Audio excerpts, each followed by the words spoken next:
All right, let's show you what's going on. And we start you guys with Veterans Day. Beautiful shot here from, Terrence Seaman got this shot up in the Northern Mountains in Angel Fire at the Vietnam Veterans Memorial, where they had a ceremony today, which was really cool. We got a lot of great shots, and we'll be showing you these throughout the day, but can't say enough thank yous to our veterans. No question about that.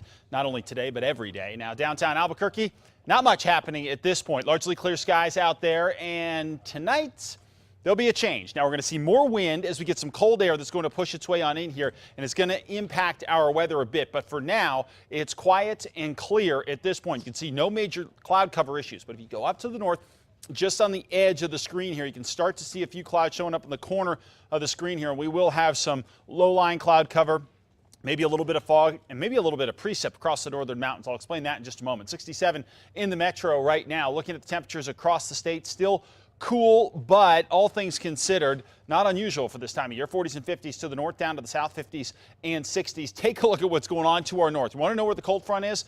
Denver's already dropped to 29 degrees. That cold air has surged into eastern Colorado. It's going to roll right into eastern New Mexico tonight. It's going to push into the metro during the overnight hours, giving us some occasionally gusty winds. Santa Fe could see the same deal. And then everybody will be much colder for tomorrow, especially eastern New Mexico, where we're going to knock off 30 degrees for your daytime high. So the front itself continues to sit to the north. Now, this isn't going to be a particularly wet setup, but we will have enough juice with this thing to touch off some northern mountain snow, and along the eastern side of the state, a quick shower or two through tomorrow morning will be a possibility. Then far colder conditions for just about everybody in the state. But again, the east is definitely going to get the worst of it.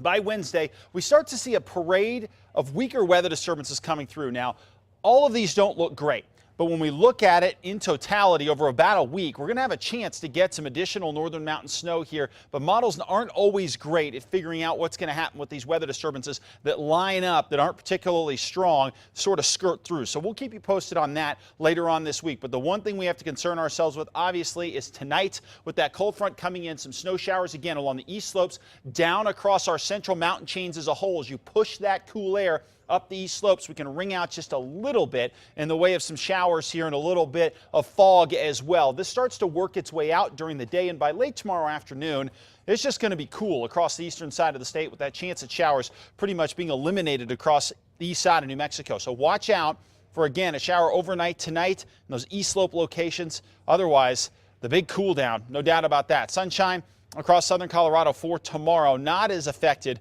by this cold front as other portions of the viewing area are. Same deal across the northwest. We may knock a couple of degrees off here, but the bigger story definitely starts to be across the east. 61 Silver City tomorrow, 65 Deming, 61 in TRC. Still plenty of sunshine, a little breezy out there, far cooler on Wednesday. Check out the southeast, where we got into the 70s today. That is not happening for tomorrow.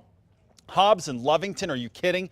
In the high 30s. Meanwhile, northeast, temperatures here 40s for the most part across the northeast. Again, watch areas like Mora to pick up some cloud cover, maybe a couple of snow showers. Moreno Valley, areas like that could definitely get a little bit of snow in our northern mountains late tonight and throughout early portions of tomorrow, thanks to the front. I don't think it's going to be a major league snow producer, but you'll definitely notice the cool down. 51 Cedar Crest, 52 Edgewood, and 49 in Mountain Air. Meanwhile, over into the metro area, temperatures overnight in the 40s. Then we'll top out tomorrow in the 50s, so definitely cooler. In the East Mountains, the only areas that could grab a little bit of a sprinkle here.